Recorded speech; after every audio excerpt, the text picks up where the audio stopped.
నేను నా భర్త గౌతమ్ గారితో విడిపోదామనుకుంటున్నాను.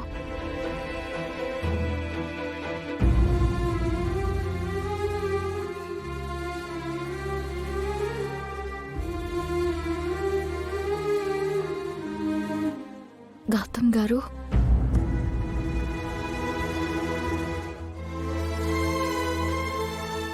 కోర్టులో మీ గురించి అలా చెప్పినందుకు నన్ను క్షమించండి. మీరు అలా ఎందుకు చెప్పారో నేను అర్థం చేసుకోగలనండి. శ్రావ్య కాపురాన్ని, అదితి జీవితాన్ని మీరు మీ బాధ్యతగా తీసుకున్నారు. వాళ్ళ గురించి ఆలోచించి మీరు అలా మాట్లాడారని నాకు అర్థమైంది.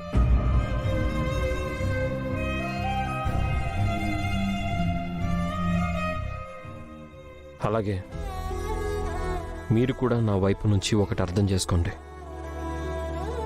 మీ బాధ్యత నాది అని నేను ఇంద్రాకి మాటిచ్చాను. ఆ మాట గురించి, నా బాధ్యత గురించి మీరు ఆలోచించట్లేదు.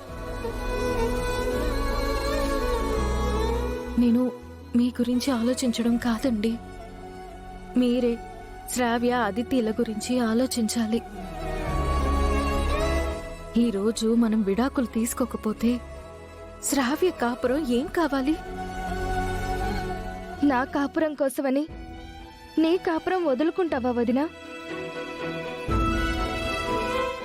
నా కోసం, అదితి కోసం కోర్టులో అన్నయ్య మీద అబద్ధాలు చెప్తావా?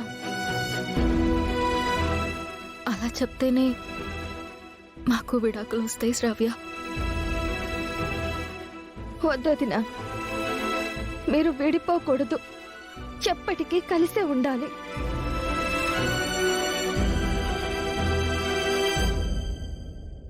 కానీ వదిన అన్ని అబద్ధాలు చెప్తూ ఉంటే కోర్టులో నువ్వేం మాట్లాడవేంటన్నయ్యా?